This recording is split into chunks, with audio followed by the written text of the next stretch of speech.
ચરણીમાં જ્યાં આવે ને પૈગે ન પડવો, કારણ કે મુખ में राम बगल में सूरी।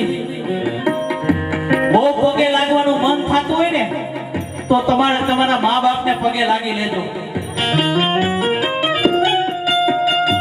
બહુ ચારધામ યાત્રા કરવાનું મન થતું હોય તો બે ચરણ તમારા માના અને બે ચરણ તમારા પિતાના, ઈ ચાર ચરણ તમે ચૂમી લેહો ને અને ચાર ધામની યાત્રા થઈ જાય હો।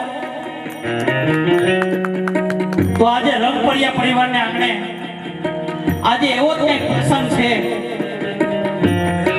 કે મારા ઠાકોરજીને દર્શન કરવા આવવાનું મન થાય ને એવો આ દીકરાઓએ પ્રસંગ ઉજવ્યો છે। આજે એના મા બાપના ચરણ ઈ ધોઈને પી જાય ને, આજે એના મા બાપને ચરણ એને ચૂમી લે તો આ દુનિયાને નમવાની એને જરૂર નહીં પડે। બાપ તમારું સ્વાગત। પરસોત્તમ દાદા અને કાંતાબા બે અહીંયા ઉપસ્થિત થાય સ્ટેજ ઉપર। આજે તમને શ્રવણ જેવા દીકરા મળ્યા છે ને,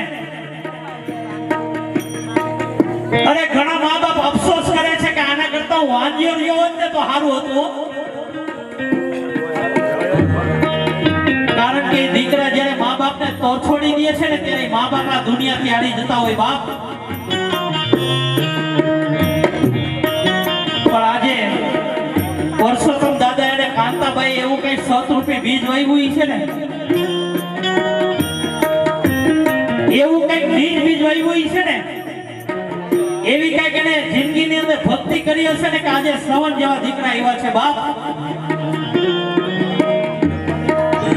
રામ જેવો દીકરો આવ્યો, અરે રામને તેમજ અમારા વડીલ પરસોત્તમ દાદાનું સ્વાગત। જોડ સખી નહીં જડે લો